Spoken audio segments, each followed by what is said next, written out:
**, Part 1. The Blizzard and the Fateful Meeting. **. The winter of 1885 came to Wyoming territory like a vengeful spirit, howling through the mountain passes and burying the prairie beneath a shroud of white death. Snow fell in sheets so thick a man couldn't see his hand before his face, and the wind cut through wool coats like a skinning knife through deer hide. It was the kind of storm that made even the hardiest ranchers huddle close to their fires and pray for spring. Jackson McCabe stood at the frost-covered window of his cabin, watching the blizzard rage across his land. At 35, he'd seen his share of Wyoming winters, but this one promised to be particularly brutal. His weathered hands wrapped around a tin cup of coffee, the steam rising like smoke signals in the cold air. The cabin creaked and groaned under the assault of the wind. But Jackson had built it strong just like everything else in his life since Elizabeth died. 5 years. 5 years since that nightmare day when greed and violence had torn his world apart. The townsfolk still whispered about it, still crossed the street when they saw him coming. Jackson McCabe, the man who'd killed 3 men in cold blood, never mind that they'd been the ones to start it. Never mind that the law had cleared him. In the court of public opinion, he was guilty as sin itself. He turned from the window, his boots heavy on the plank floor. The cabin was sparse but comfortable. A stone fireplace dominated one wall. A sturdy bed occupied the corner, and shelves lined with books spoke to a man who valued learning despite his rough exterior. Elizabeth had loved books. He'd kept every one. Meanwhile, 20 miles away in the town of Willow Creek, Margaret O'Brien was beginning to question every decision that had brought her to this God-forsaken wilderness. The stagecoach had left her at the depot 2 days ago with her trunk, her teaching certificate, and her dreams of bringing education to the frontier.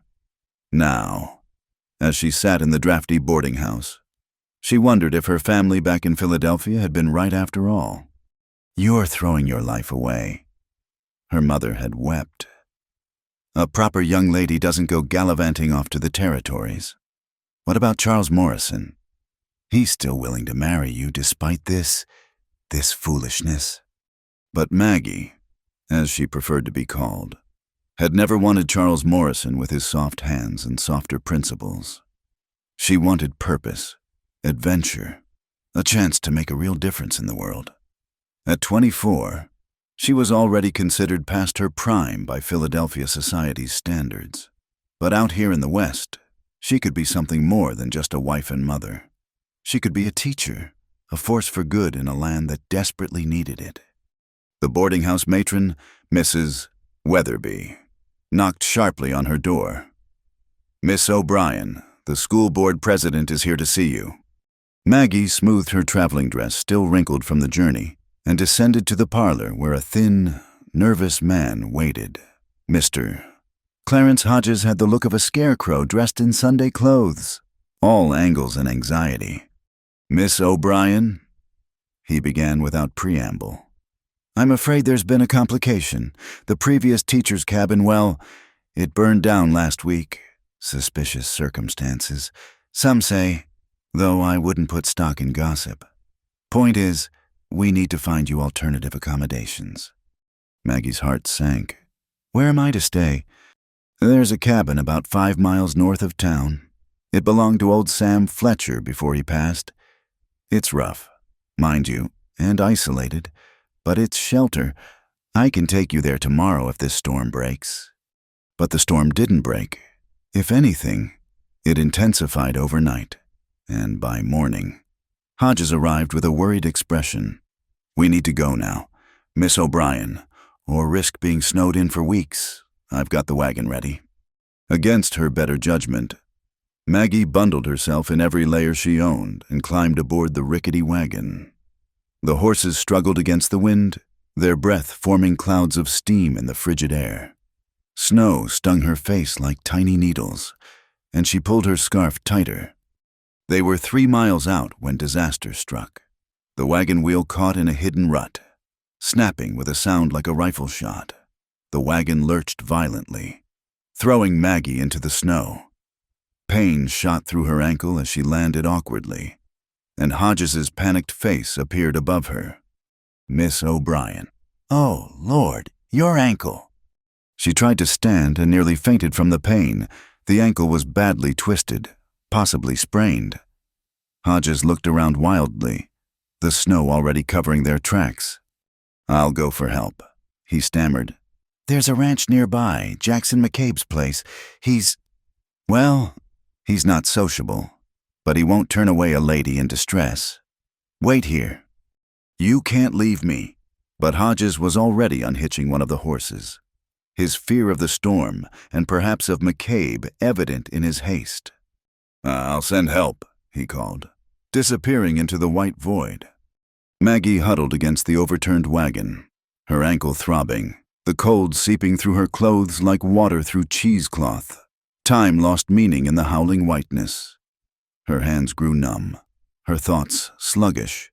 So this was how she would die, frozen in a Wyoming blizzard, her grand adventure ending before it truly began.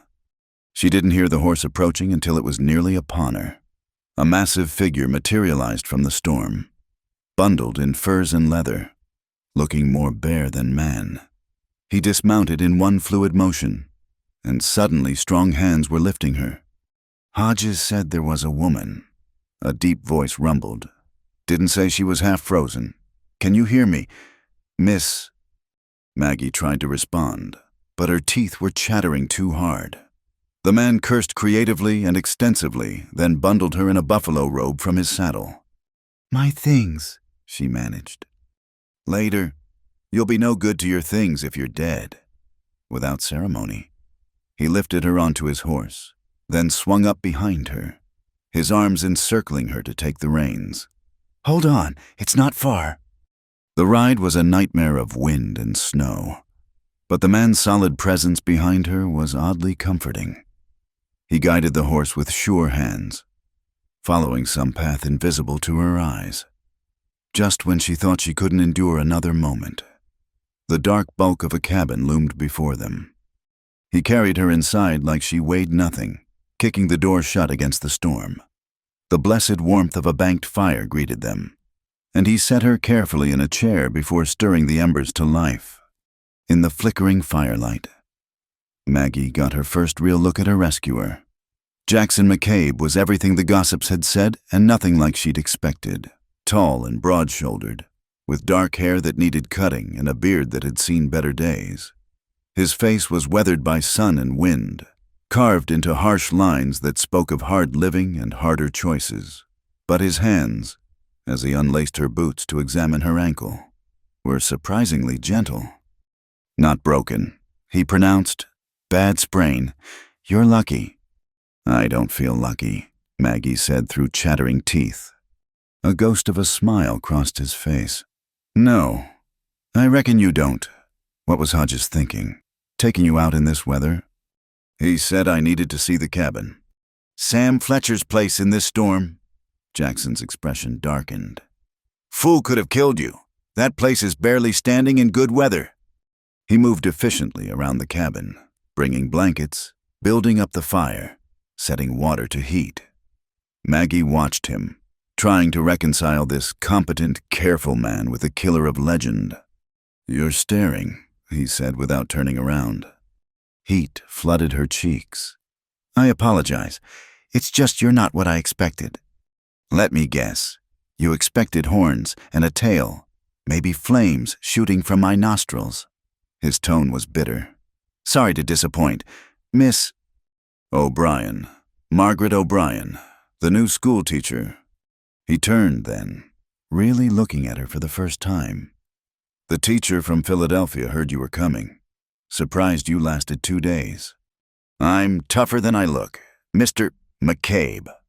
"You'd have to come out here." He handed her a cup of something hot tea. She realized with surprise, "Storm's getting worse. You'll have to stay until it breaks."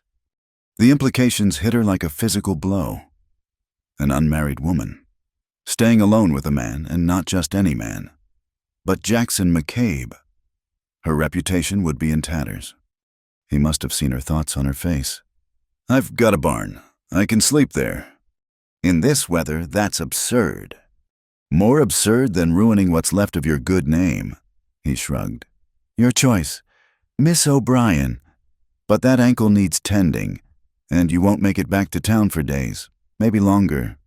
As if to emphasize his point, the wind shrieked around the cabin, rattling the windows. Maggie shivered despite the warmth of the fire. She was trapped by the storm, by her injury, by circumstances beyond her control. All her careful plans, her dreams of respectability and making a difference, hung in the balance. I suppose I have no choice, she said quietly. Jackson nodded, his expression unreadable. I'll get your things from the wagon tomorrow if the storm eases. For now, you need to get warm and rest that ankle. He moved toward his coat. I'll see to the animals. Mr. McCabe, he paused at the door. Thank you for saving my life. He looked back at her, and for just a moment, she saw something flicker in his dark eyes, surprise, perhaps, or a pain so old it had worn smooth like river stones. Don't thank me yet, Miss O'Brien. This storm's just getting started, and out here, the weather's usually the least of your problems. Then he was gone, swallowed by the howling whiteness beyond the door, leaving Maggie alone with the crackling fire and the growing certainty that her life had just taken a turn she never could have imagined. Asterisk, asterisk. Part 2. Cabin locked in snow. The first flame of trust, asterisk, asterisk. The storm raged for 3 days and nights, turning Jackson McCabe's cabin into an island in a sea of white. The wind howled like a pack of wolves, and snow piled against the windows until only the faintest gray light filtered through. Inside, an awkward dance of propriety and necessity played out between two people who, under any other circumstances, would never have shared more than a passing nod on the street. Maggie woke on the first morning to find herself in the cabin's only bed, covered with a pile of quilts that smelled faintly of cedar and wood smoke. Panic seized her as memory returned. She was alone, injured, in the home of a man the entire town feared. She struggled to sit up, wincing as her ankle protested. Easy there. Jackson's voice came from near the fireplace where he sat in a chair, fully dressed, a book in his hands. Dark circles under his eyes suggested he'd been there all night. You had a fever, broke around dawn. You watched over me. Someone had to make sure you didn't take a turn for the worse. He set the book aside. Shakespeare. She noted with surprise. How's the ankle? Sore, but manageable. She pulled the quilts higher, acutely aware of her state of undress beneath them. Mr. McCabe, about the sleeping arrangements. I've made a pallet by the fire. You'll keep the bed. His tone brooked no argument. There's water heating if you'd like to wash. I'll step outside. In this storm, I've got chores in the barn. Animals don't stop eating because of a little snow. He pulled on his coat. There's cornbread and beans on the stove. Coffee too, though it's probably strong enough to float a horseshoe by now. After he left, Maggie carefully tested her ankle. She could put some weight on it, though walking was painful. She managed to wash and dress, grateful to find her trunk had somehow materialized near the bed. Jackson must have retrieved it during a lull in the storm. The cabin, she noticed, was scrupulously clean for a bachelor's dwelling. The floors were swept, dishes washed and stacked neatly, books arranged on shelves with obvious care. One shelf held what looked like medical texts. Another contained volumes of poetry. On the mantel sat a single daguerreotype in a silver frame, a young woman with kind eyes and a gentle smile. Her name was Elizabeth. Maggie jumped, nearly dropping the frame. She hadn't heard Jackson return. I'm sorry, I didn't mean to pry. It's all right. He hung his coat, snow sliding from its folds. Not much else to look at in here. She was my wife. Was past tense. The weight of that single word hung between them. She was beautiful, Maggie offered. Inside and out. Jackson moved to the stove, pouring coffee with hands that weren't quite steady. She would have liked you. Always did favor people with backbone enough to come west. Maggie accepted the cup he offered, their fingers brushing briefly. The people in town, they say, I know what they say. His voice turned hard. That I murdered her. That I'm a killer who got away with it because I had money and influence. What really happened? He looked at her for a long moment, as if weighing her worth. You sure you want to know might make these walls feel a bit closer. I'd rather judge a man by truth than gossip. Jackson settled into his chair, staring into the fire. We'd been married 2 years. Elizabeth was carrying our first child. Some men from the railroad company wanted to buy our water rights. This land controls the best stream for 50 miles in any direction. I refused. He paused, jaw tightening. They didn't like being told no. One night, they came calling while I was in town. Elizabeth was alone. By the time I got back... His voice cracked, and he took a moment to compose himself. She was still alive when I found her, barely. Had enough strength to tell me who'd done it before. He stopped, unable to continue.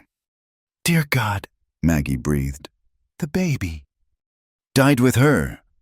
The words came out flat, emotionless, but his knuckles were white around his coffee cup. I tracked them down. 3 men. They drew on me first, but that didn't matter to the town.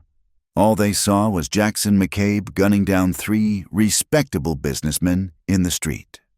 But surely the law... The territorial judge cleared me. Self-defense, he ruled.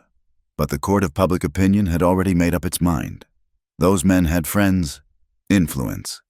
Stories started spreading about how I'd killed Elizabeth myself for the insurance money, then murdered those men to cover it up. That's monstrous. A bitter smile crossed his face. Welcome to Willow Creek, Miss O'Brien, where the truth bends easier than a green willow branch, especially when there's money involved. They sat in silence for a while, the storm providing a constant backdrop of sound. Maggie tried to reconcile this broken man with the monster of town legend. Everything about him, from the careful way he'd tended her injury to the pain in his voice when he spoke of his wife, suggested a depth of character the gossips had never bothered to explore. I'm sorry, she said finally, for your loss, and for what came after. It was 5 years ago. I've made my peace with it. Have you... He looked at her sharply. You're mighty direct for a Philadelphia lady. And you're mighty literate for a supposed savage. Shakespeare. Medical texts. Wordsworth not exactly the reading material of a mindless killer. Elizabeth insisted I improve myself, said a man should feed his mind as well as his body. He gestured around the cabin. Most of these were hers. Keeping them, it keeps her close, I suppose. The day passed slowly. They talked carefully at first, circling each other with words like wary animals. Maggie told him about Philadelphia, about the suffocating expectations of society life, about her dreams of making a difference in the frontier education. My parents were horrified. She admitted.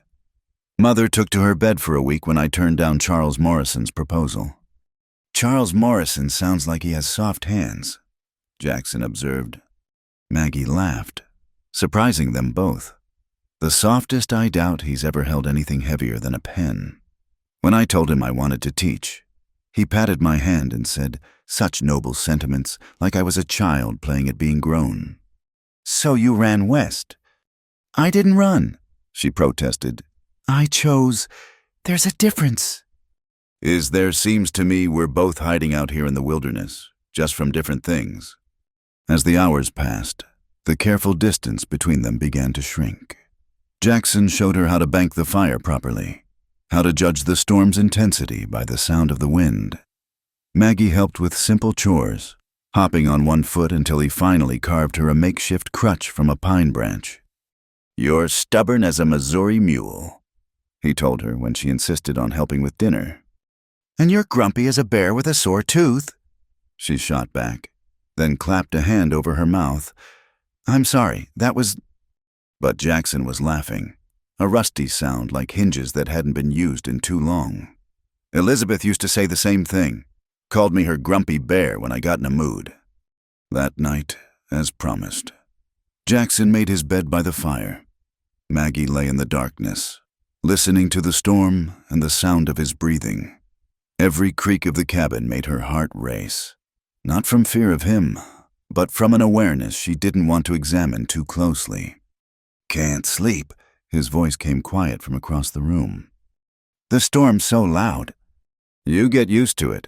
First winter here, I thought the wind would drive me mad. Now I can't sleep when it's too quiet." "Do you ever think about leaving, starting over somewhere new?" A long pause. "Sometimes. But this land, it's all I have left of her. Good memories mixed with the bad. Can't seem to let go of either." "Maybe that's not weakness," Maggie suggested. "Maybe it's loyalty." "Maybe." She heard him shift on his palate. "What about you already regretting your grand adventure?"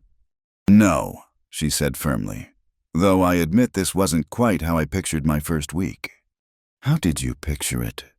"Oh, you know, grateful students, eager to learn, maybe a few social events, church on Sundays, slowly earning the town's respect through good works and dedication. Instead, you got a blizzard, a sprained ankle, and a forced vacation with the town pariah." "You're not." She stopped, reconsidering. "All right. Yes, you are the town pariah, but you're also the man who saved my life, who gave up his bed for a stranger, who reads Shakespeare by firelight. That has to count for something. Does it come Monday, when this storm breaks and you go back to town? See if that counting means anything to them." The bitterness in his voice made her heart ache. "Then they're fools." "Maybe. Or maybe they know something you don't." "What? That you're dangerous? Violent?" She sat up, forgetting her ankle until pain reminded her. "I've been here 2 days. Mr. McCabe, a truly violent man, would have taken advantage by now." Even in the darkness, she could feel his shock. "Miss O'Brien. Well, it's true, isn't it instead? You've been nothing but honorable, sleeping on the floor, in your own home, to protect my reputation, which, I might add, is rather ironic since my reputation is already thoroughly compromised simply by being here." "Don't say that. You had no choice." "Neither of us had a choice. The storm decided for us." She lay back down. "I'm choosing to be grateful for that." The wind gusted particularly hard, and they both heard something crash outside, probably a tree branch hitting the barn. "I should check." Jackson started to rise. "Please don't. Not in this weather. Whatever it is can wait until morning." He settled back down. "Practical. I like that in a woman. And I like kindness in a man, even one who tries to hide it behind all that gruffness. You don't know me, Miss O'Brien. I know enough. I know you still grieve your wife. I know you've let this town's judgment eat at you for 5 years. I know you're lonely and tired and probably wondering why you bother getting up each morning." Silence stretched between them, broken only by the storm. "How?" he asked finally, voice rough. "Because I recognize it. Different reasons, maybe, but the same weight. The feeling that life has taken a turn you never expected and you're not sure how to find your way back to who you were." "Maybe we're not supposed to go back." "Then forward. Through," he said quietly. Elizabeth used to say the only way past something was through it. Like this storm, we can't go around it, can't make it stop. Just have to endure until it passes. She sounds like she was very wise. She would have told me to stop wallowing by now. Would have said 5 years was long enough to wear black in my heart. Maggie wanted to answer, to offer comfort, but something in his tone suggested he needed to speak more than he needed to hear. "Tomorrow will be the 3rd day," he continued. "Storm should break after that. I'll take you back to town, get you settled proper. Doc Morrison can look at that ankle, he's good, even if his son is a soft-handed fool. And then you become Willow Creek's new schoolmarm, and I go back to being the hermit on the hill. We nod politely if we pass on the street, and you pretend these days never happened. Is that what you want?" Another long silence. What I want hasn't mattered for a long time. Miss O'Brien, but what's right for you that matters. You've got a chance here, a fresh start. Don't throw it away on misplaced gratitude." Maggie stared into the darkness, tears pricking her eyes. Outside, the storm raged on. But inside the cabin, a different kind of storm was brewing, one made of unspoken words and impossible possibilities. "Good night, Mr. McCabe," she whispered. "Good night, Miss O'Brien, and thank you." "For what?" "For reminding me what normal conversation sounds like. I'd almost forgotten." As sleep finally claimed her, Maggie thought about fires, the one crackling in the hearth, and the slower, more dangerous one kindling between two lonely souls trapped by circumstance and drawn together by something neither quite dared to name. Asterisk, asterisk, Part 3, Hidden Past. Secrets gradually revealed, asterisk, asterisk. The fourth day dawned with an eerie stillness. The howling wind had died sometime in the night, leaving behind a world muffled in white silence. Maggie woke to find Jackson already up, standing at the window with his coffee, studying the sky with the practiced eye of a man who'd learned to read weather like scripture. "Storm's taking a breath," he said without turning. "Might get a few hours of calm before it starts up again." "Is that normal?" "Nothing about this storm is normal." He glanced back at her, and something in his expression had shifted. The careful walls he'd maintained were showing cracks. "I need to check the cattle. Make sure they're sheltered. You'll be all right alone for a bit." "Of course." She tested her ankle, definitely improving. "I might even attempt to cook something edible for lunch. There's venison in the cold box, potatoes in the bin. Just—" He paused, seeming to struggle with something. "Just be careful with the stove. Elizabeth once nearly burned down the kitchen trying to make biscuits." It was the first time he'd mentioned his wife with something approaching warmth rather than pain. Maggie treasured the small victory. After he left, she hobbled around the cabin, familiarizing herself with his domestic arrangements. Everything was practical, organized, but she noticed small touches that spoke of the man beneath the harsh exterior. A child's primer on the bookshelf, pages worn from use. A half-finished carving of a horse on the mantel. Sheet music tucked behind the books. Did he play an instrument? She was peeling potatoes when she heard the horses. Multiple horses, approaching fast. Her blood chilled as she remembered Jackson's words about the railroad men. She grabbed the poker from the fireplace, knowing it was foolish but needing something in her hands. The door burst open, but it was Jackson, supporting another man who was clearly injured. Blood stained the snow they tracked in. "Clear the table," Jackson ordered, his voice sharp with urgency. Maggie swept the dishes aside as he laid the man down. It was an Indian, not a native, she corrected herself, remembering the more respectful term some of the progressive thinkers in Philadelphia had started using. He was young, perhaps 20, with a deep gash along his ribs. "What happened?" "Found him out by Skeleton Ridge. Looks like he tangled with a bear and lost." Jackson was already reaching for his medical supplies. "Bring water, clean cloths, quickly."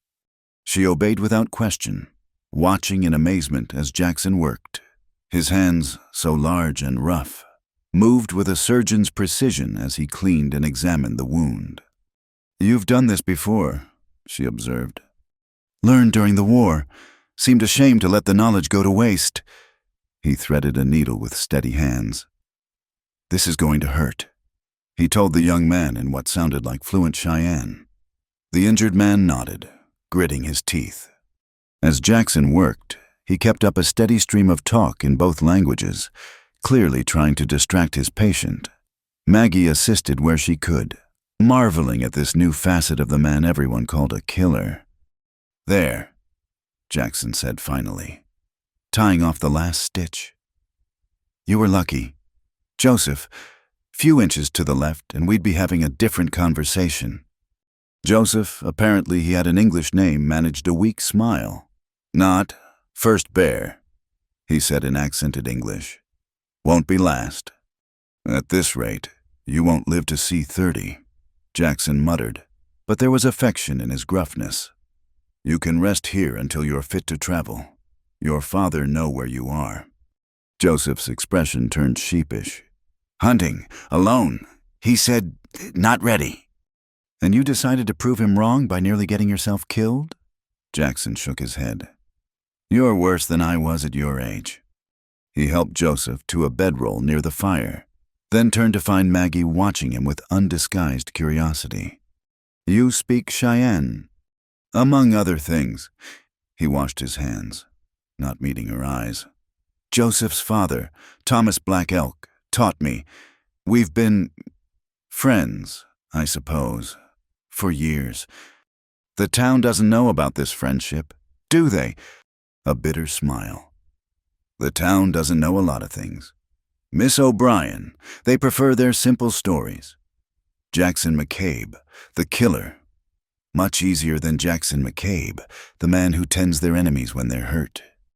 They're not your enemies, though, are they? No. He slumped into a chair, suddenly looking exhausted. Thomas saved my life once. First year I was here, I was young, stupid. Thought I knew everything about ranching. Got caught in a buffalo stampede. Would have been trampled if he hadn't pulled me to safety. And you've been friends ever since. More than friends. Elizabeth used to say we were brothers in all but blood.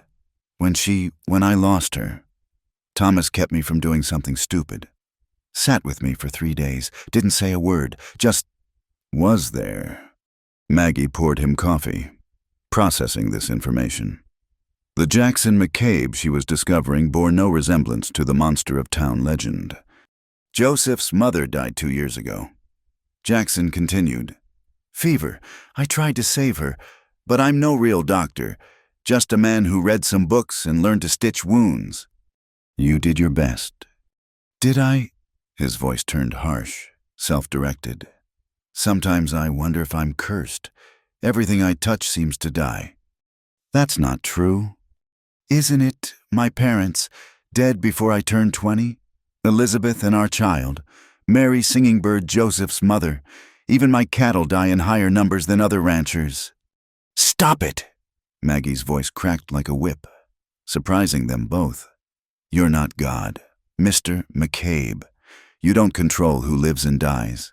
And sitting here cataloging your losses while ignoring your saves like that young man over there is just self-pity dressed up as philosophy. He stared at her, shock evident on his face. Then, unexpectedly, he laughed. Elizabeth would have liked you. She had the same way of cutting through my moods. Someone needs to.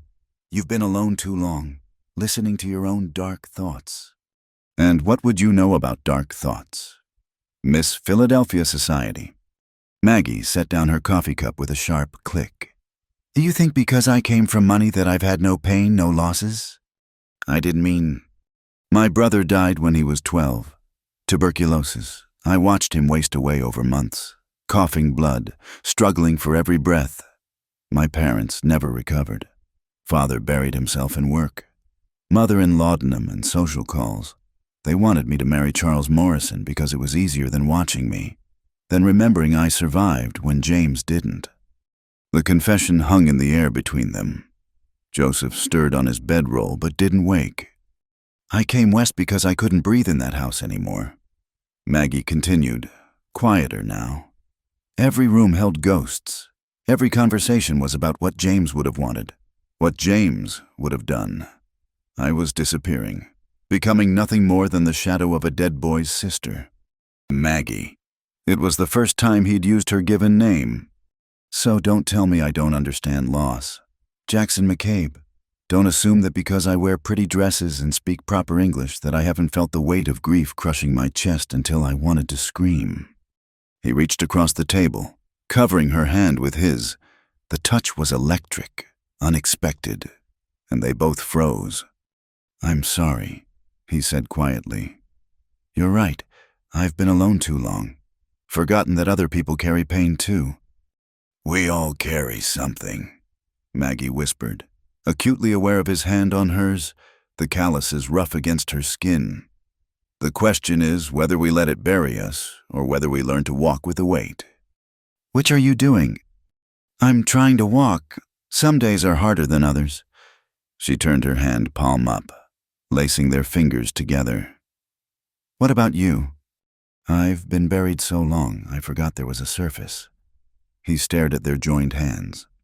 These past days, talking with you, it's like remembering how to breathe. The moment stretched, fragile and dangerous. Then Joseph groaned, breaking the spell, and they pulled apart. I should check his bandages, Jackson said, voice rough. I'll make lunch. They moved around each other carefully after that, hyper-aware of boundaries crossed and words spoken. But something had fundamentally shifted. The polite distance was gone, replaced by something rawer, more honest. As Maggie prepared a simple stew, she watched Jackson tend to Joseph with gentle efficiency. He spoke quietly in Cheyenne, making the young man laugh despite his pain. This was the real Jackson McCabe, not the bitter hermit or the dangerous killer, but a man of depths and contradictions, capable of great violence and greater tenderness. Your father will skin me alive when he finds out, Jackson was saying. You know how he feels about you hunting alone. Won't tell. Joseph managed. Say I fell. Accident. Lying to your father now. What would your mother think? The young man's face sobered. She would say, listen to Uncle Jackson. Stop trying to prove worthy. You are worthy, Jackson said firmly. You don't need to fight bears to prove it. Maggie brought bowls of stew, helping Joseph sit up enough to eat. The three of them shared the meal in companionable silence, the storm beginning to pick up again outside. Story, Joseph said suddenly. Mother always told stories when sick. Jackson glanced at Maggie. I'm no storyteller. I am, Maggie said. What kind of story would you like? Love story, Joseph said with a weak grin. Mother said, best medicine. Maggie blushed but began telling a sanitized version of Romeo and Juliet, carefully editing the ending to be less tragic. As she spoke, she felt Jackson watching her, his dark eyes intense in the firelight. When she finished, Joseph was asleep, breathing easier. She and Jackson cleaned up quietly, working in synchronization without need for words. Thank you, he said finally. For the story, for helping with Joseph, he gestured vaguely. Everything. We're snowed in together. We might as well help each other. Is that all it is? The question hung between them, loaded with possibility. Maggie met his eyes, saw her own confusion reflected there. I don't know, she admitted. Is it? He moved closer, close enough that she could smell the leather and wood smoke scent of him. This is dangerous. I know. You have a reputation to protect, a future here. I know. I can't be what you deserve. I'm broken. Maggie, too many pieces missing. We're all broken, she whispered. Maybe that's the point. Maybe broken people can understand each other in ways whole ones can't. He cupped her face gently, thumb brushing her cheek. Elizabeth would have wanted me to move on. She told me so, near the end, made me promise not to bury my heart with her. Have you kept that promise? No, he admitted. Not until now. The wind howled outside. But inside the cabin, a different storm was building, one of revelation and possibility, of two damaged souls recognizing something in each other that might, just might, be worth the risk of hoping again. Asterisk, asterisk. Part 4. The night she found love in the cowboy Tycoon's arms. Asterisk, asterisk. The fifth night brought the worst of the storm. The wind shrieked like a living thing, hurling snow and ice against the cabin walls with such force that the whole structure groaned. The temperature plummeted until frost formed on the inside of the windows, and even the roaring fire couldn't quite chase away the cold. Joseph's fever had broken that morning, and Jackson had helped him to the barn where Thomas Black Elk waited with horses. The reunion between father and son had been touching Thomas's stern facade, cracking just enough to show his relief. He'd clasped Jackson's shoulder in wordless thanks before disappearing into the swirling snow. Now, as darkness fell, Maggie and Jackson were alone again, and the awareness between them had grown almost unbearable. Every accidental touch sent sparks through her. Every glance held weight. They moved around each other like dancers, maintaining careful distance even as something pulled them together. "This is the worst I've seen it," Jackson said, adding another log to the fire. "Temperature's dropping fast. We'll need to keep the fire high all night." Maggie shivered despite the warmth. Her ankle was much better, but she'd been fighting a chill all day. "I can help tend it." "No need. I'm used to long nights." He glanced at her, frowning. "You're pale. Are you feeling all right?" "Just cold." But even as she said it, her teeth began to chatter. Jackson crossed to her in 2 strides, pressing his palm to her forehead. "You're burning up. Damn it, you must have caught something from being out in the storm." "I'm fine." "You're not fine." He guided her to the bed, his touch gentle but firm. "You need rest. I'll make some willow bark tea. I don't want to be a burden." "Maggie." His voice was soft but commanding. "Let me take care of you, please." The tenderness in his tone undid her. She nodded, allowing him to help her into bed, piling quilts over her. But the chills only worsened, her whole body shaking despite the layers. Jackson brought the tea, helping her sit up enough to sip it. His hand supported her back, and she found herself leaning into his warmth. "The medicine will help," he said, but she could hear the worry in his voice. "Just need to break the fever." Hours passed. The storm raged fiercer, and Maggie's condition worsened.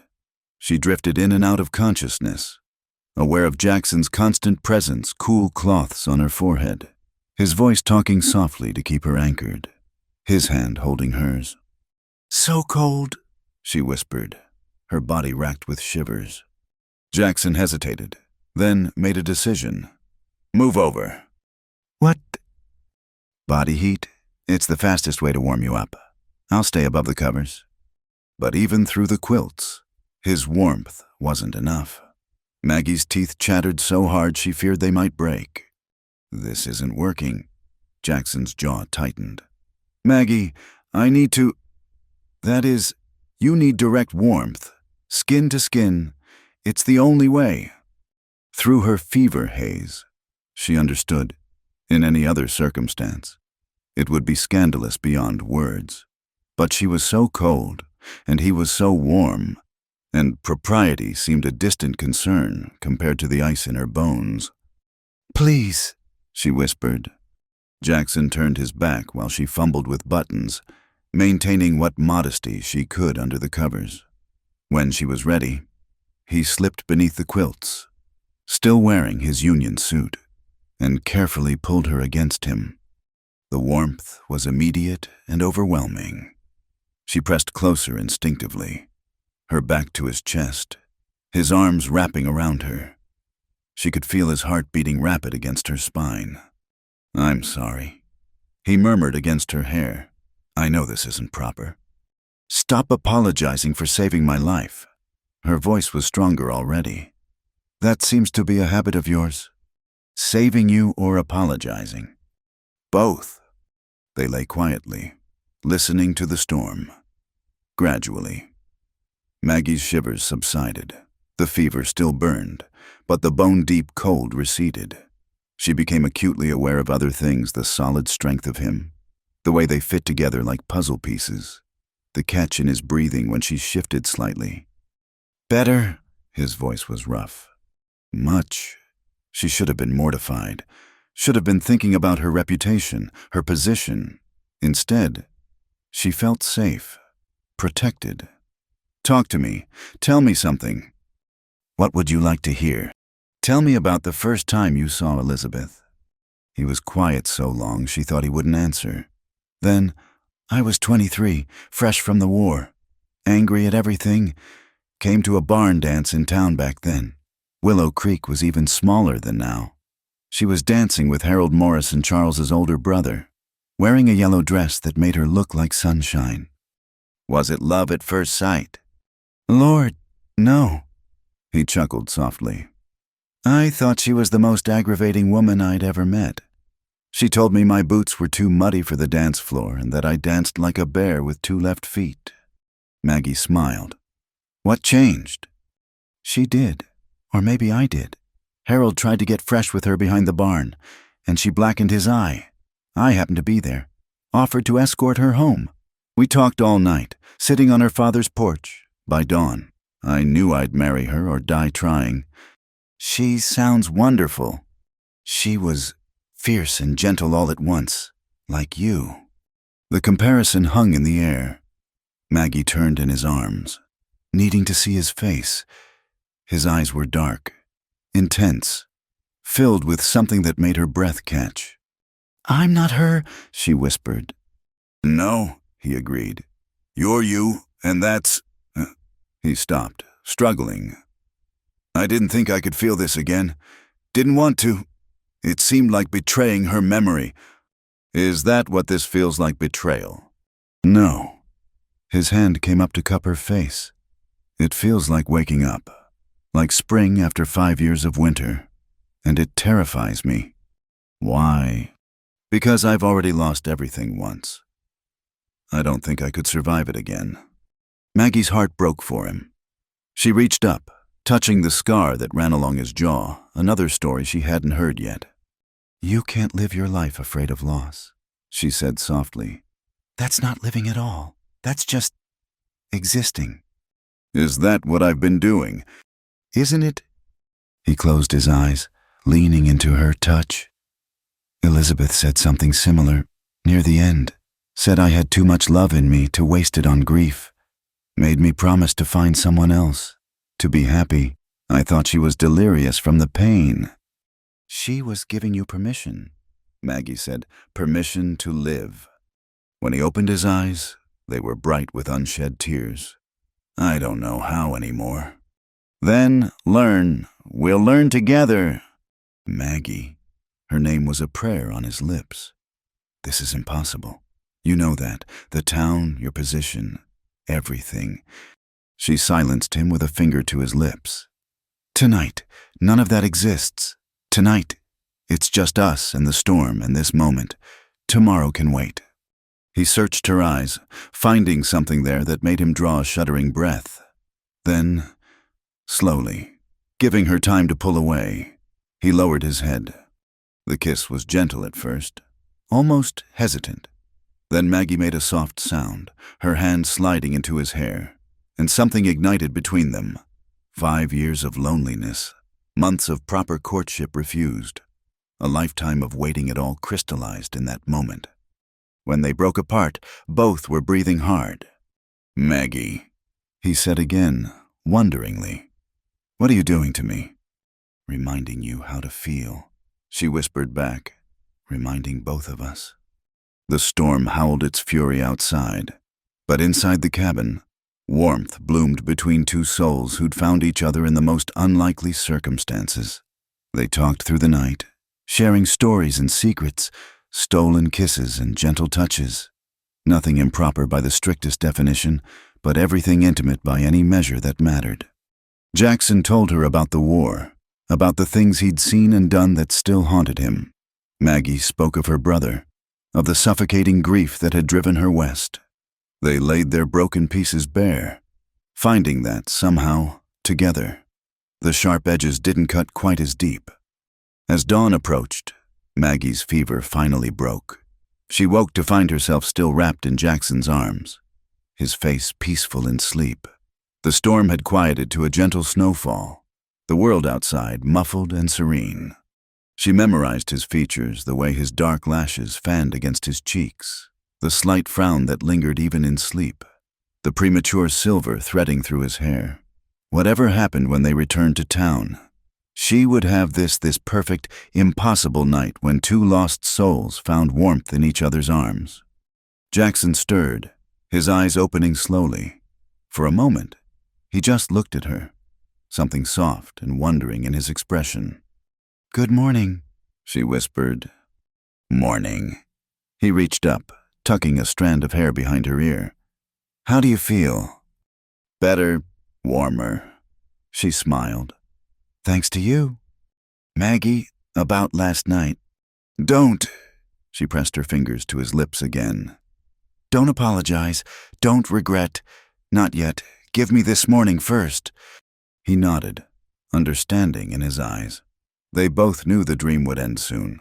The storm was passing, the world would intrude, and choices would have to be made. But for now, for these few precious moments, they could pretend that love was simple and that two hearts finding each other was enough. Outside, the sun broke through the clouds for the first time in days, painting the snow-covered world in shades of gold and rose. But inside the cabin, neither of them noticed, too lost in each other to care about anything beyond the walls that had become their entire universe. The night she found love in the cowboy Tycoon's arms would be etched in both their memories forever. A perfect, shining moment of connection in lives that had known too much loneliness. Whatever came next, they would always have the storm, the fire, and the discovery that even the most broken hearts could learn to beat again. ***, Part 5. Return to Town. Shadows of Prejudice, ***. The journey back to Willow Creek felt like a descent from heaven into purgatory. The pristine snow that had trapped them now sparkled mockingly in the sunshine, and each mile that brought them closer to town took them further from the sanctuary they'd found in each other's arms. Jackson drove the sleigh in silence, his jaw set in the hard lines Maggie had come to recognize as his armor against the world. She sat beside him, wearing Elizabeth's wool cloak. Her own had been ruined in the accident. The intimacy of wearing his late wife's clothing wasn't lost on either of them. "You don't have to take me all the way to town," Maggie said as the first buildings came into view. "I could walk from here." With that ankle and after being ill, his hands tightened on the reins. "No." "Jackson, people will talk." "People always talk." He glanced at her, something fierce in his eyes. "I won't have you limping through town like you've done something shameful." But they both knew that in the eyes of Willow Creek, she had.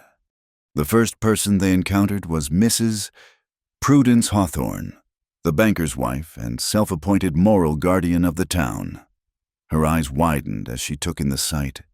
Maggie O'Brien, the new schoolteacher, sitting beside Jackson McCabe, wearing clothes that clearly weren't her own.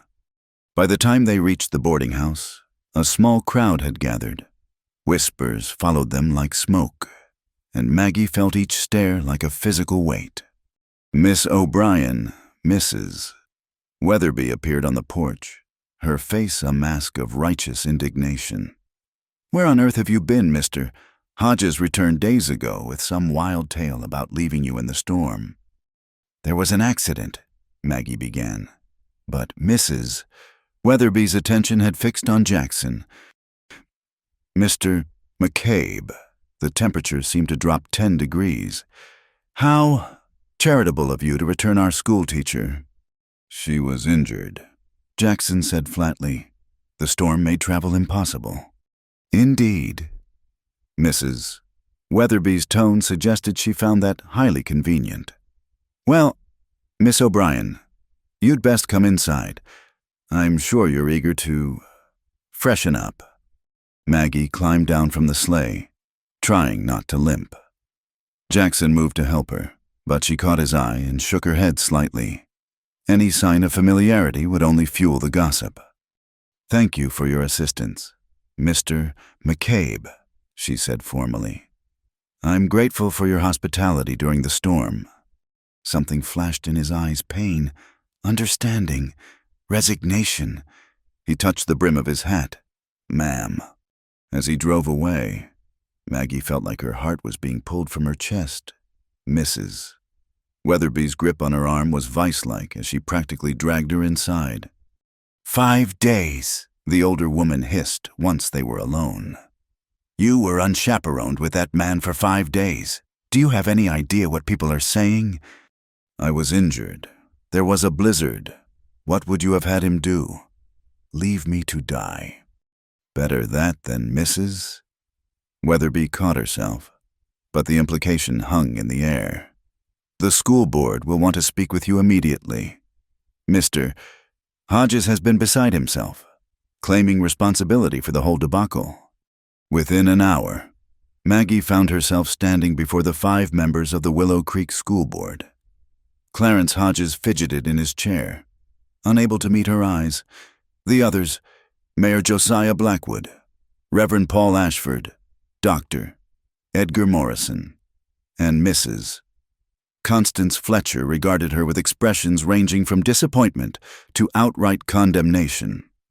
Miss O'Brien, the mayor began, his voice grave, we find ourselves in an unfortunate position. When we hired you, it was with the understanding that you would be a moral example for our children.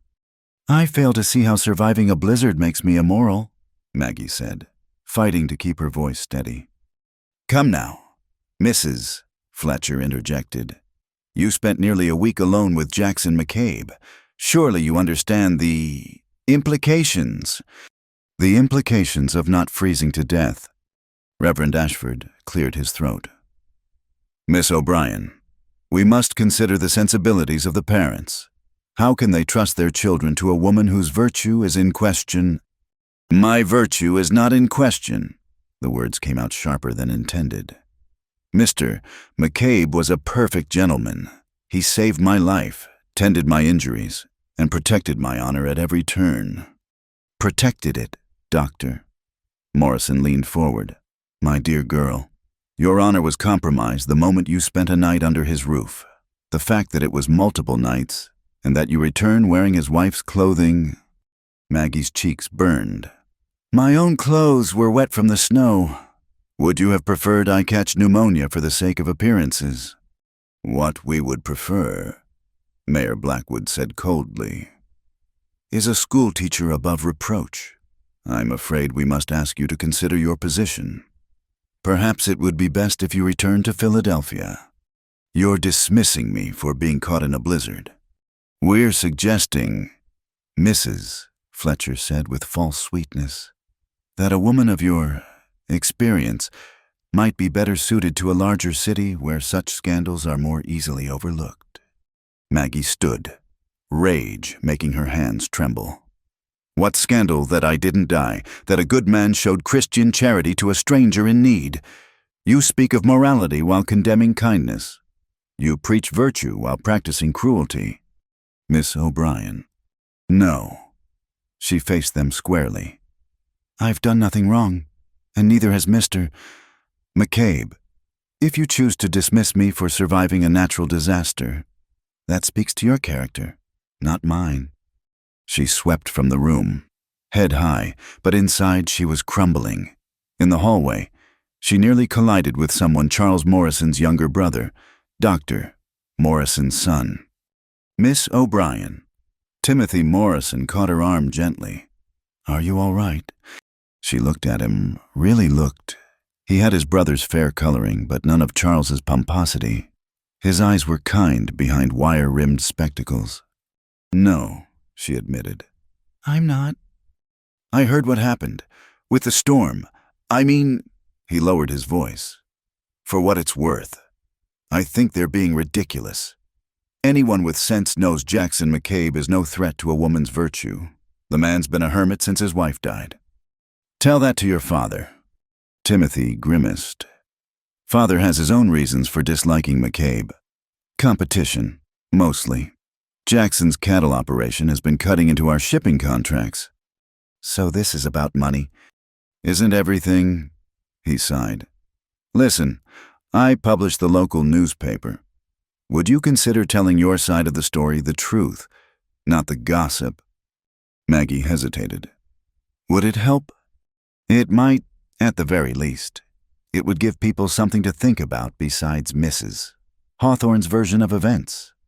That evening, Maggie sat in Timothy's small newspaper office, recounting the facts of her ordeal. He took notes in neat shorthand, occasionally asking for clarification. You said McCabe treated an injured native man. Yes, Joseph Black Elk. He was very gentle, very skilled. I believe he learned medicine during the war. Timothy's eyes lit up.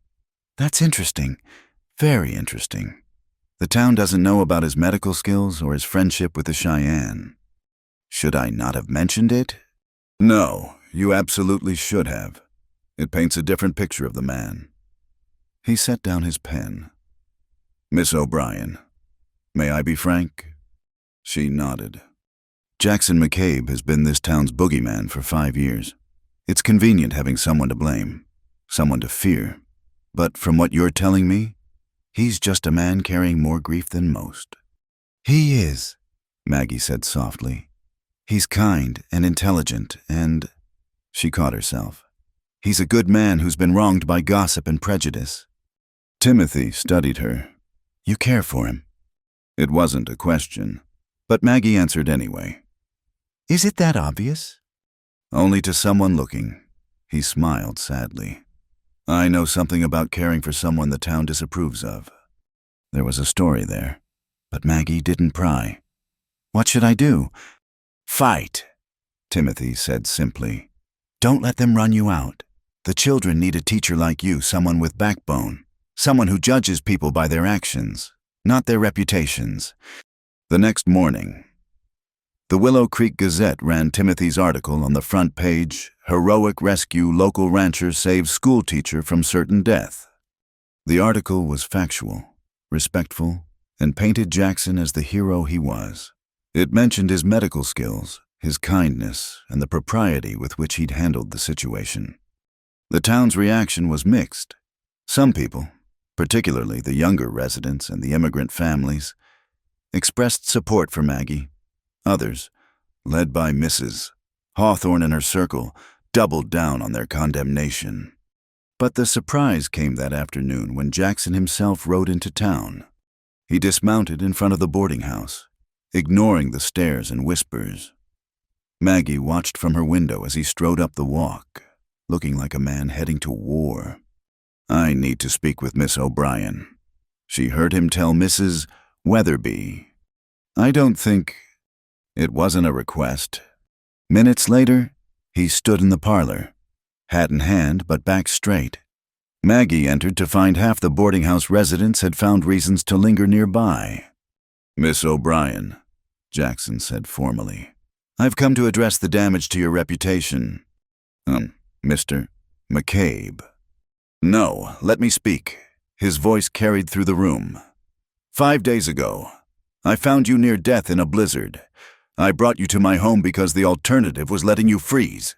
I tended your injuries and shared my roof. Nothing more. Any suggestion otherwise is an insult to your character and mine. Mrs. Hawthorne, who'd somehow materialized in the doorway, sniffed disdainfully. Words are easy. Mr. McCabe, actions speak louder. Jackson turned to her, and something in his expression made her step back. You're right. Mrs. Hawthorne, actions do speak louder, which is why I'm here to formally court Miss O'Brien, if she'll have me. The room erupted. Maggie's heart stopped, then resumed at double speed. What? You heard me. He faced her, and in his eyes she saw the same man who'd held her through the fever, who'd shared his deepest pain. I won't have your reputation destroyed for showing kindness to a stranger. If this town needs a narrative, let's give them one. I'm officially asking permission to call on you, Miss O'Brien, publicly, properly. It was brilliant and terrifying all at once. A public courtship would legitimize their time together, turn scandal into romance, but it would also tie her to him in the town's eyes, for better or worse. Mr. McCabe, she said softly, aware of their audience. Are you certain this is what you want? I've been certain since you told me I was wallowing in self-pity, he replied, and despite everything, she nearly smiled. The question is, Miss O'Brien, what do you want? The room held its breath. Maggie looked around at the faces, some curious, some hostile, some surprisingly supportive. Then she looked at Jackson, really looked at him, and saw past the public gesture to the private question underneath. "I would be honored to accept your courtship, Mr. McCabe," she said clearly. "Mrs.?" Hawthorne made a sound like an angry goose. "This is highly irregular. So is condemning a woman for surviving." Jackson shot back. "Now, if you'll excuse us, I'd like to speak with Miss O'Brien, properly chaperoned, of course. Perhaps Mrs. Weatherby would be kind enough to sit with us." "Mrs. Weatherby," looking torn between propriety and curiosity. "Agreed." As the crowd reluctantly dispersed, Jackson and Maggie sat in the parlor with their reluctant chaperone knitting furiously in the corner. "This isn't how I imagined our return to civilization," Maggie said quietly. "Nor I, but I won't have you suffer for my reputation." He paused. "Unless I've presumed too much, if you'd rather I leave—" "No." She reached out, then remembered their audience and withdrew her hand. "No, don't leave. But Jackson, this won't be easy. The town has been against me for 5 years. That's nothing new." His eyes softened. "What is new is having something worth fighting for again." The weight of what they were attempting settled over them. In the cabin, their connection had been pure, untainted by the outside world. Now they would have to navigate the treacherous waters of public opinion, social expectations, and small-town prejudice. But looking at him, this man who'd come to town to defend her honor, who was willing to face scorn and gossip for her sake, Maggie knew she'd rather weather any storm with him than live in false sunshine alone. "All right," she said. "Let's give them something better to talk about." Asterisk, asterisk, Part 6. The Fire of Greed, Conspiracy, and Violence, asterisk, asterisk. The courtship of Jackson McCabe and Margaret O'Brien became the most watched spectacle in Willow Creek's recent history. For 2 weeks, Jackson arrived every Sunday afternoon, properly dressed and bearing small gifts, wildflowers, a book of poetry, once a delicate hair comb that had belonged to his mother. They sat in Mrs. Weatherby's parlor, making careful conversation under the watchful eyes of whoever could find an excuse to linger nearby. But beneath the surface of this formal dance, darker currents were stirring. Maggie first noticed something amiss when several families suddenly withdrew their children from school. The Hendersons claimed they were needed for farm work. The Clearys cited illness. By the 3rd week, her classroom had dwindled from 22 students to barely a dozen. "It's that Hawthorne woman," Timothy Morrison told her after church one Sunday. "She's been making rounds, suggesting parents find alternative arrangements for their children's education. But the term has barely begun. Logic rarely factors into mob mentality." Timothy glanced around nervously. "There's more. I've been investigating some land deals and—" Mr. Morrison. Mrs. Hawthorne's shrill voice cut across the churchyard. "I do hope you're not filling Miss O'Brien's head with your newspaper nonsense." Timothy straightened his shoulders. "I'm discussing matters of public interest. Mrs. Hawthorne, something more newspapers should do instead of printing gossip." The older woman's face purpled. "Young man, your father would be appalled." "My father is part of the problem," Timothy said quietly, then tipped his hat to Maggie. "Miss O'Brien, we'll speak later." That evening, Jackson listened grimly as Maggie related the conversation. They were walking along the creek path, finally free from the suffocating confines of the parlor, though Mrs. Weatherby's nephew Edwin trailed them at what he clearly thought was a discreet distance. "Timothy's been poking around where he shouldn't," Jackson said. "That land deal he mentioned, there's a group of investors trying to buy a property along the proposed railroad route. The school sits on a prime piece. But the school belongs to the town. The land was donated by Sam Fletcher. There's some question about whether the deed specified it had to remain a school in perpetuity." He stopped walking, turning to face her. Maggie, I think your arrival interrupted someone's plans. What do you mean? The previous teacher left rather suddenly, didn't she? And her cabin burned down just before you arrived? His expression was dark. What if someone was trying to ensure the school failed? No teacher, no students. And suddenly that land becomes available for other purposes. The implications chilled her. You're saying someone deliberately. I'm saying be careful. Very careful. He glanced back at Edwin, who was studiously examining a tree. Walk with me to the school. I want to check something. The schoolhouse sat on the eastern edge of town, a modest white building with a bell tower that had been Sam Fletcher's pride. As they approached, Maggie noticed fresh wagon tracks in the mud, though no one should have been there on a Sunday evening. Jackson examined the tracks, frowning. These are deep, heavy load. He walked around the building slowly, then stopped. Maggie, come here, carefully. She joined him at the back corner of the building. The smell hit her first kerosene, sharp and unmistakable. Dark stains on the ground showed where it had been poured against the foundation. Oh my God, she breathed.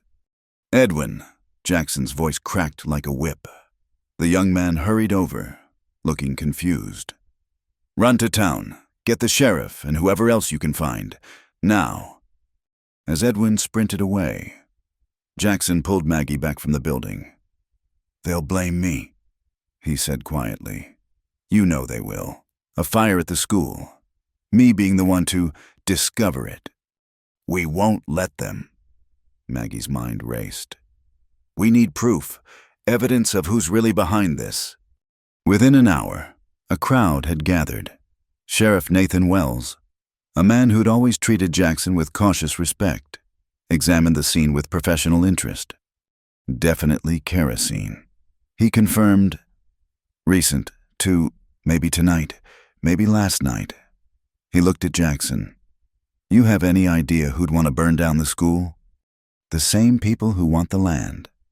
Jackson replied, check the land office records. Nathan, see who's been making inquiries. But before the sheriff could respond, Mayor Blackwood arrived with several members of the town council and Mrs. Hawthorne's husband, banker Silas Hawthorne. What's this about someone trying to burn the school? The mayor demanded. Sheriff Wells explained what they'd found. As he spoke, Maggie noticed the quick glance that passed between the mayor and Hawthorne. This is obviously McCabe's doing.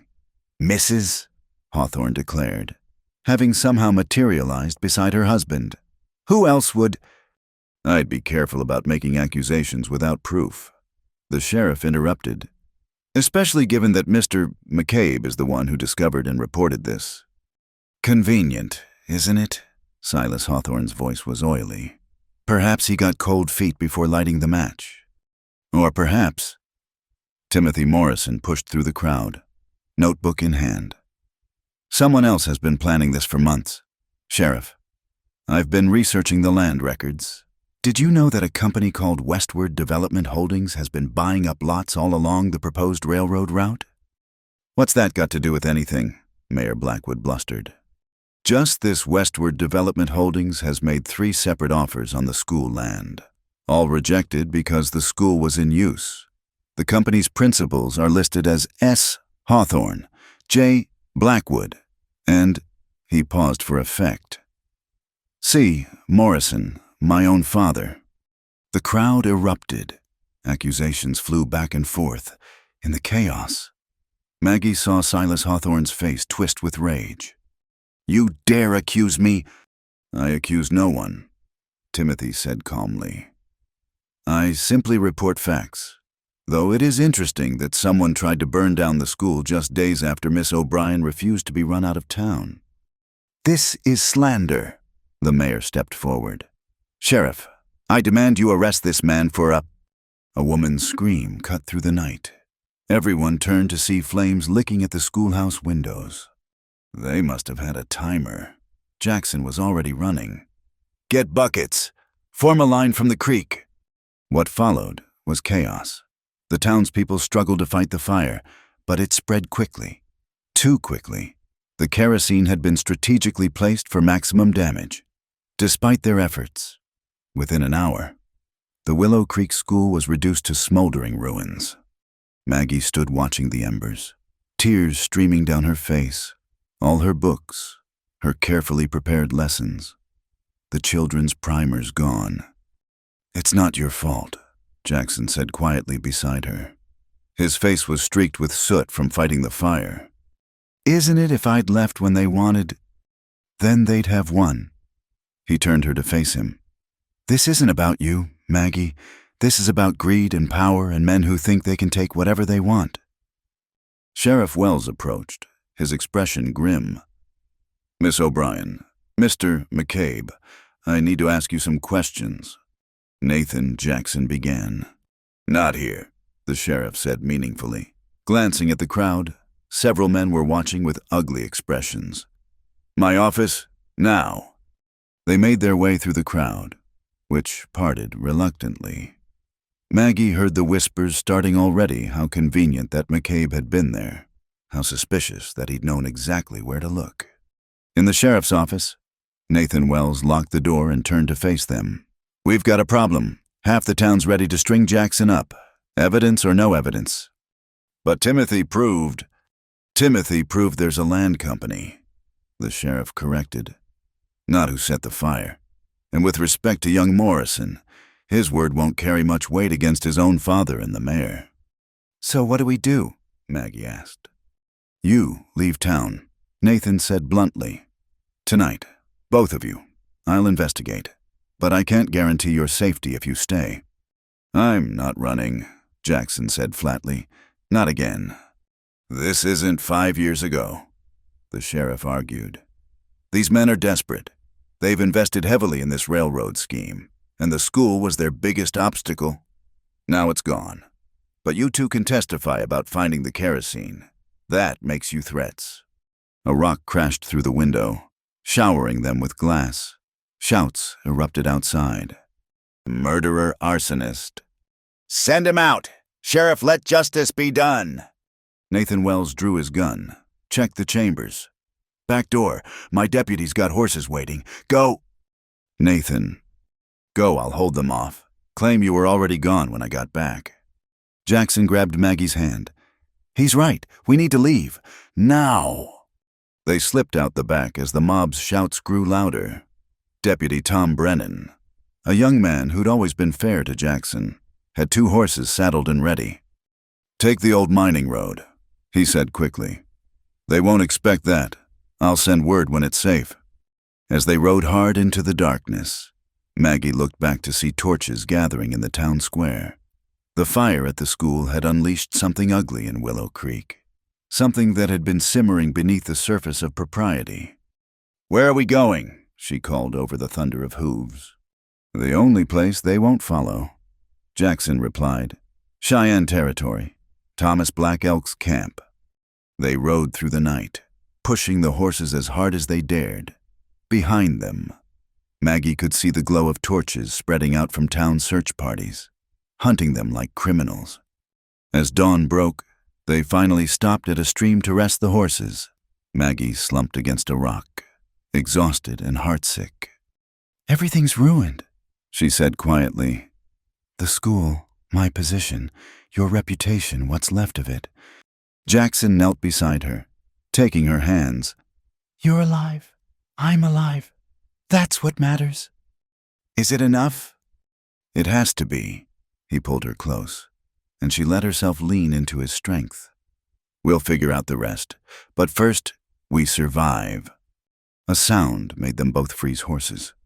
Approaching fast, Jackson drew his rifle, pushing Maggie behind the rocks. But instead of a mob, Thomas Black Elk appeared, leading a small group of Cheyenne warriors. His face was grave as he took in their condition. "Timothy Morrison sent word," he said in perfect English. "The town has gone mad. They burned their own school and blame you." "It's a long story," Jackson said wearily. "Tell it as we ride. My camp is not far, and you need rest." Thomas's eyes softened slightly as he looked at Maggie. "Both of you, come." before they gather courage to follow. As they mounted up again, Maggie realized their flight from town had transformed them from courtship to something else, fugitives, bound together by circumstance and the deadly greed of powerful men. The schoolhouse wasn't the only thing that had burned that night. Her dreams of a simple life as a frontier teacher had gone up in smoke as well, replaced by something far more dangerous and uncertain. But as Jackson rode beside her, rifle ready, watching for threats, she found she wasn't afraid. Angry, yes, heartbroken for her lost students and destroyed school, but not afraid. Whatever came next, they would face it together. Asterisk, asterisk, Part 7, Trial of Justice and Love, declared asterisk, asterisk. 3 days in the Cheyenne camp had given Maggie and Jackson time to rest and plan, but the respite was short-lived. Timothy Morrison arrived at dawn on the 4th day, his horse lathered with sweat, his usually neat appearance disheveled. "They've issued warrants," he said without preamble. "Arson and conspiracy to commit fraud. The mayor's claiming you burned the school to drive down land prices so Jackson could buy it cheap." "That's absurd," Maggie protested. "Of course it is, but Hawthorne's been spreading money around, and several witnesses have come forward claiming they saw Jackson near the school earlier that day." "Paid witnesses," Jackson said grimly. "Undoubtedly. But here's the thing. Sheriff Wells has been relieved of duty. The mayor appointed Hawthorne's man, Deputy Cole Richards, as acting sheriff. He's forming a posse as we speak." Thomas Black Elk stepped forward. "They will not take you from my land." "They will if they bring the army." Timothy replied, "They're already talking about harboring fugitives and Indian uprising. This could escalate into something much worse." Jackson stood slowly, his face set. "Then I'll turn myself in. Face trial. It's the only way to prevent bloodshed." "No," Maggie grabbed his arm. "You won't get justice from a kangaroo court." "Maybe not, but if I run, they'll use it as proof of guilt, and Thomas's people will suffer for helping us." He looked at his friend. "You've done enough. More than enough." "There might be another way." Timothy said slowly, "Judge Frederick Thornton is arriving from Cheyenne for the quarterly session. He's known for being incorruptible. If we could delay any trial until he arrives." "That's 2 weeks away," Jackson pointed out. "I know, but I've been gathering evidence. Documents, testimonies. Dr. Morrison, my father, he's not a bad man, just weak. He's been having second thoughts about the whole scheme. He might be convinced to testify." "Your own father," Maggie stared at him. "Timothy, that would destroy your family." "My family destroyed itself the moment they chose greed over justice." His jaw tightened. "I've already sent copies of all documents to newspapers in Cheyenne and Denver. This story is bigger than Willow Creek now." Thomas Black Elk spoke quietly to Jackson in Cheyenne, then switched to English. "If you must face their justice, you will not face it alone. My warriors and I will ensure you reach the town safely." "An Indian escort?" Timothy shook his head. "That would terrify them into shooting first." "Then what do you suggest?" Jackson asked. "Something they won't expect. Complete transparency." Timothy pulled out a telegram. "This came this morning. The territorial governor has taken interest in the case. Apparently, burning schools and railroad corruption don't reflect well on his administration." Hope flickered in Maggie's chest. "He'll intervene." "He's sending a federal marshal to oversee the proceedings. Marshal James Crawford. He'll arrive with Judge Thornton." 2 weeks, Jackson repeated. "A lot can happen in 2 weeks." As if to underscore his words, the sound of approaching horses reached them. Many horses. Thomas's warriors moved swiftly to defensive positions, but Jackson held up a hand. "No, no violence." He looked at Maggie. "Whatever happens, remember you're innocent in all this. Don't let them make you a scapegoat too." "We're in this together," she said firmly. "Maggie." "No, I'm not abandoning you. Not now. Not ever." The posse appeared on the ridge, 20 men, armed and angry. Deputy Richards rode at their head, his new sheriff's badge glinting in the morning sun. "Jackson McCabe," he called. "You're under arrest for arson and conspiracy. Come peaceable, and no one gets hurt." "Since when is burning one's own property a crime?" Jackson called back. "The school wasn't yours to burn." "I didn't burn it, but I'm willing to stand trial and prove it." Jackson stepped forward. "On one condition. Miss O'Brien is released from all charges. She had nothing to do with any of this." "She's named in the warrant, too," Richards replied. "Both of you, or we take you by force." Thomas Black Elk and his warriors tensed. The moment balanced on a knife's edge. Then Maggie stepped forward. "We'll come willingly, Deputy Richards, but I want your word witnessed by all these men that we'll be held safely until the federal marshal arrives." Richards shifted uncomfortably. Lynching prisoners was one thing when done in the heat of the moment. Doing it after giving his word publicly was another. "You have my word," he said finally. "Safe passage to jail, and safety while you're in custody." "And I'll be holding you to that," Timothy added, stepping into view with his notebook. "Every detail of this arrest will be in tomorrow's paper. Deputy, the whole territory is watching." The ride back to Willow Creek felt like a funeral procession. Maggie rode beside Jackson, her head high despite the stares and whispers from the townspeople who lined the streets to watch. They were separated at the jail, Jackson to the men's cell, Maggie to a small room usually used for storage. Through the barred window, she could hear the crowd gathering outside, their mood ugly. Hours passed. Timothy came and went, bringing news. The governor's telegram had caused a stir. Several of the more respectable citizens were having second thoughts about the rush to judgment. Dr. Morrison had agreed to speak with his son privately. As night fell, Sheriff Wells, former sheriff, Maggie corrected herself, slipped in to see her. "Miss O'Brien," he said quietly, "I'm sorry it's come to this. I tried to investigate properly, but..." He shrugged helplessly. "What will happen now? Richards is pushing for a quick trial. Tomorrow, if he can manage it, before any outside interference arrives." He glanced around nervously. "Miss O'Brien, there's something you should know. They found more evidence at the school site." Her heart sank. Planted evidence. A kerosene can with Jackson's Ranch brand on it. Convenient. Right. His voice was bitter. Too convenient. That can came from a batch stolen from Jackson's Ranch 6 months ago. I know because I investigated the theft myself. Then you can testify. With what authority? I'm not sheriff anymore. He paused at the door. But I'll try. Jackson's a good man. He deserves better than this. The next morning, Maggie was awakened by the sound of hammering. Through her window, she could see men building something in the town square. It took her a moment to realize what it was, a gallows. "Premature, aren't they?" she said when Timothy arrived. His face was grim. "They're calling it a precaution. The trial's set for this afternoon. Judge Blackwood will preside." "The mayor's brother, that's not legal." "It is if no other judge is available.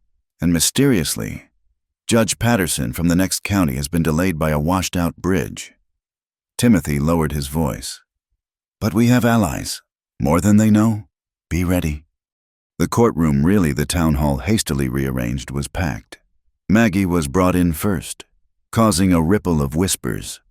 She'd been allowed to clean up and change clothes, thanks to Mrs. Weatherby, who'd surprised everyone by insisting on basic human decency for the prisoners. Jackson entered next, shackled hand and foot. Despite everything, he walked with dignity, his eyes finding Maggie's across the room. Judge Blackwood, a thinner version of his brother, called for order. "This court is now in session. The charges are arson in the first degree and conspiracy to defraud. How do the defendants plead?" "Not guilty," Jackson said firmly. "Not guilty," Maggie echoed. What followed was a travesty of justice. Witness after witness testified to seeing Jackson near the school, hearing him threaten to deal with those who opposed him, finding evidence of his guilt. Each testimony was clearly rehearsed, but Judge Blackwood overruled every objection. Then came the surprise witnesses. I called Dr. Edgar Morrison to the stand. Timothy announced. The courtroom erupted. Dr. Morrison, looking haggard, took the stand over his fellow conspirators' protests. Dr. Morrison. Timothy began, his voice gentle despite addressing his father. Tell us about Westward Development Holding. What followed was a halting confession. The doctor spoke of greed and pressure, of promises of wealth from the railroad, of a scheme that had spiraled out of control. We never meant for anyone to be hurt, he said, avoiding everyone's eyes. It was just supposed to be business. But then Miss O'Brien arrived, and Jackson started courting her, and suddenly the plan was falling apart. So you burned the school, Timothy pressed. Not me, Doctor. Morrison looked panicked. I wanted no part of that. When I found out what Silas was planning. Objection! Mayor Blackwood roared. This witness is clearly unreliable. Your own business partner, Timothy asked mildly. Interesting. The trial descended into chaos. Accusations flew. The crowd grew restless. And through it all, Judge Blackwood struggled to maintain his brother's preferred narrative. Then the courtroom doors burst open. This trial is suspended, a commanding voice announced. Federal Marshal James Crawford stood in the doorway, his badge gleaming, his hand resting on his pistol. Behind him, Judge Frederick Thornton entered, his judicial robes lending him an air of unquestionable authority. By what right? Judge Blackwood began. By the right of federal law. Judge Thornton replied, I'm assuming jurisdiction over this case, effective immediately. Marshal, please clear the courtroom. We'll reconvene tomorrow, and we'll do this properly. As the crowd reluctantly dispersed, Judge Thornton approached Maggie and Jackson. You'll remain in custody for now, but under federal protection, Marshal Crawford will ensure your safety.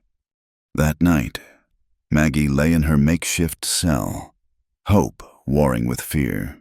The arrival of federal authorities had changed everything, but would it be enough? A soft knock at her door interrupted her thoughts.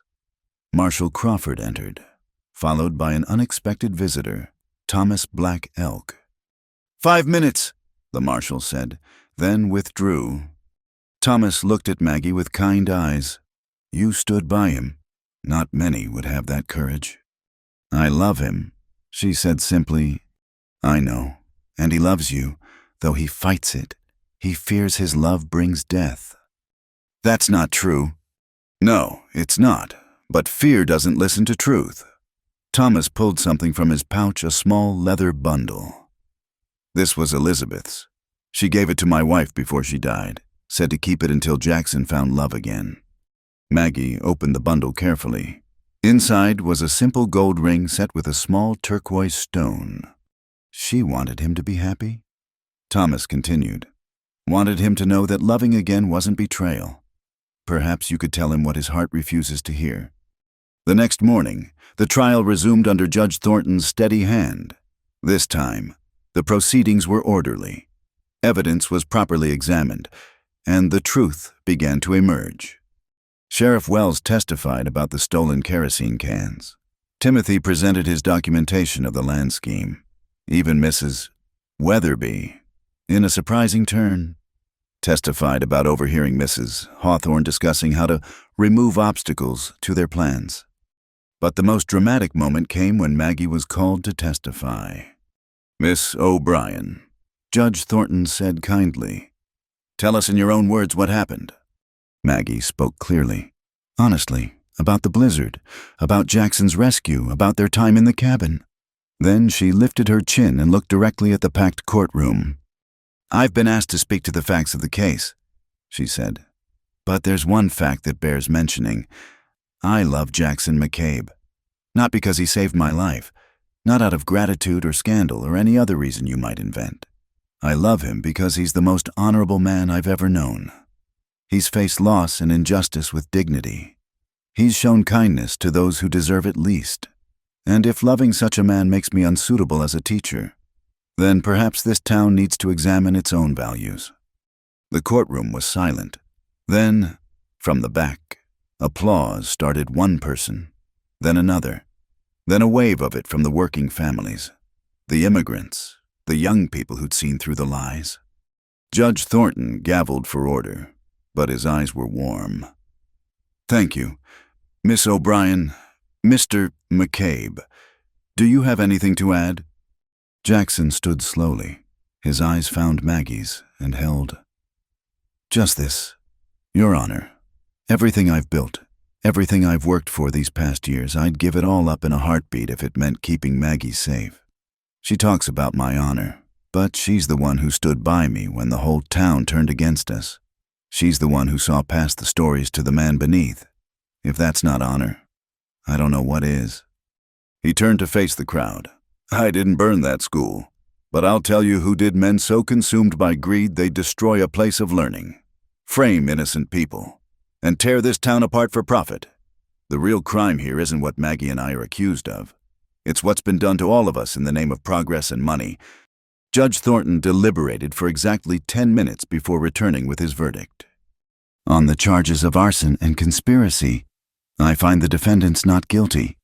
Furthermore, I'm ordering a full investigation into the activities of Westward Development Holdings and issuing warrants for Silas Hawthorne and Mayor Josiah Blackwood on charges of conspiracy, fraud, and arson." The courtroom erupted. In the chaos, Jackson pushed through the crowd to reach Maggie, pulling her into his arms as the federal marshals moved to arrest the real conspirators. "It's over," he murmured against her hair. "No," she corrected, showing him Elizabeth's ring. "It's just beginning." He stared at the ring, understanding dawning in his eyes. "How?" "Thomas and Elizabeth, she knew you'd need permission to love again." Maggie touched his face gently. "You have it, Jackson, from her, from me, from everyone who matters." There in the courtroom, surrounded by chaos and celebration, Jackson McCabe dropped to one knee. "Margaret O'Brien," he said, loud enough for all to hear, "you've stood by me through storm and fire, through lies and danger. You've shown me how to live again instead of just existing. Will you marry me?" "Yes," she said, tears streaming down her face. "Yes, 1,000 times yes." As he slipped Elizabeth's ring onto her finger, the crowd erupted in cheers. Not everyone, but enough. Enough to show that justice had prevailed, that love had conquered prejudice, and that sometimes, against all odds, truth wins out. The fight wasn't over. There would be more trials, more challenges, but standing there in Jackson's arms, wearing the ring blessed by his first love and given by his chosen family, Maggie knew they'd face whatever came next together. And that was more than enough. Asterisk, asterisk, Part 8. Spring on the harsh land. Asterisk, asterisk. The morning of the wedding dawned clear and bright, with the last of winter's snow melting into rivulets that fed the awakening prairie. It had been 6 weeks since the trial, 6 weeks of rebuilding not just the school, but the very fabric of Willow Creek itself. Jackson stood before the mirror in Timothy Morrison's room at the newspaper office, fumbling with his collar, his hands, so steady when working cattle or handling a rifle, trembled slightly as he adjusted his tie. "You'd think a man who faced down a lynch mob could handle a simple necktie?" Timothy observed with a gentle humor. "This is different," Jackson muttered. "That was just my life at stake. This is—" "Your future," Timothy suggested. "Your happiness. The second chance you never thought you'd get." Jackson met his friend's eyes in the mirror. In the weeks since the trial, Timothy had become more than just an ally. He'd become the younger brother Jackson never had. The young newspaperman had risked everything for justice, losing his father's approval but gaining something far more valuable: integrity. Elizabeth would approve. Timothy said quietly, "You know that, right?" "I know." Jackson touched the pocket where he kept Elizabeth's photograph. "Maggie insisted we include her memory in the ceremony. Said she's part of our story, not someone to be forgotten or replaced." "You found yourself a remarkable woman." "Don't I know it?" Across town, in the newly rebuilt schoolhouse that would serve as their wedding venue, Maggie sat while Mrs. Weatherby, who had become an unexpected champion after the trial, arranged flowers in her hair. "Never thought I'd see the day," the older woman murmured. "Jackson McCabe, married again, and the whole town invited to witness." "Not the whole town," Maggie corrected gently. Several families had left Willow Creek after Silas Hawthorne and Mayor Blackwood were sentenced to prison. Others maintained their distance, unable to let go of old prejudices. "The ones who matter are here," Mrs. Weatherby said firmly. "And that's enough." Sarah Wells, the former sheriff's daughter, burst through the door. At 17, she'd become Maggie's assistant teacher, helping with the younger children while learning the trade herself. "Miss Maggie, you should see Main Street. The whole Cheyenne band is here.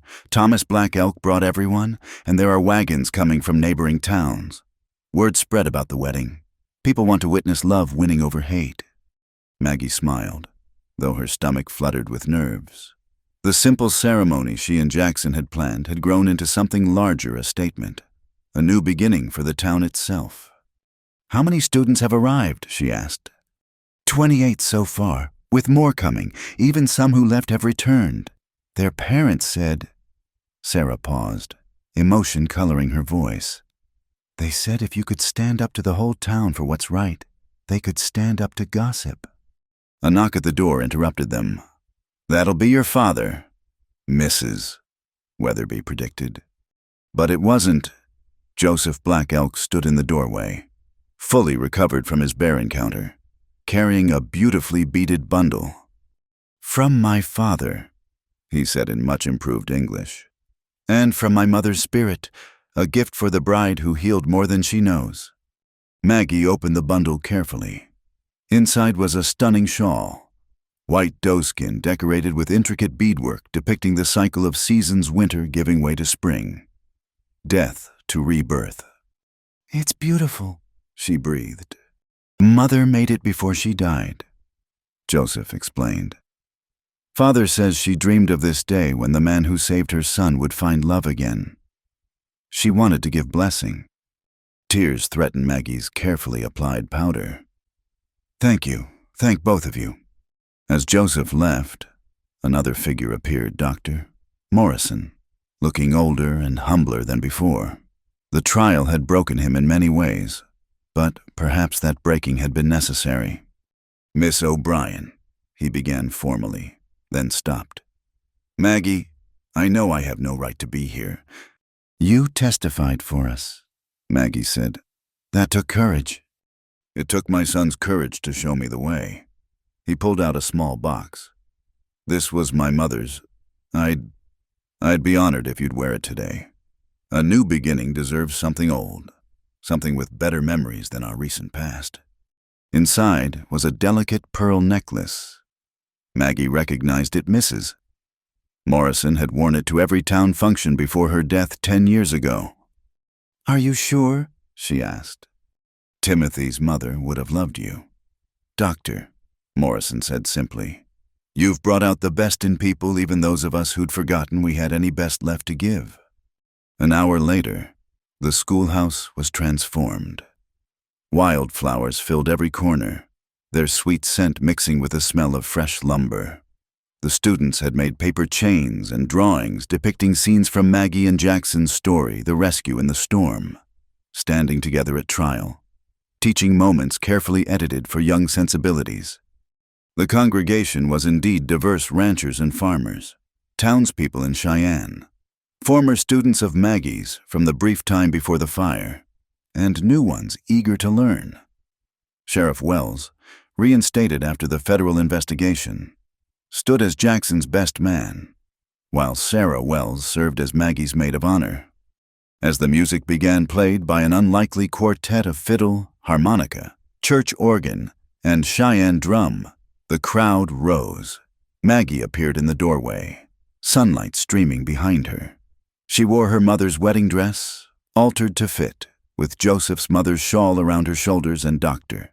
Morrison's pearls at her throat, in her hair, alongside Mrs. Weatherby's flowers, was the turquoise comb Jackson had given during their courtship.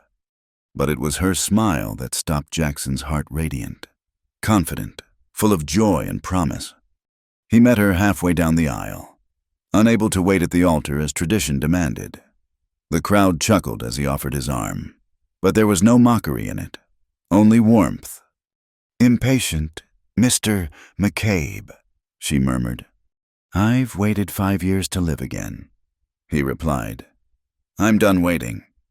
Reverend Paul Ashford, who had undergone his own transformation since the trial, performed the ceremony.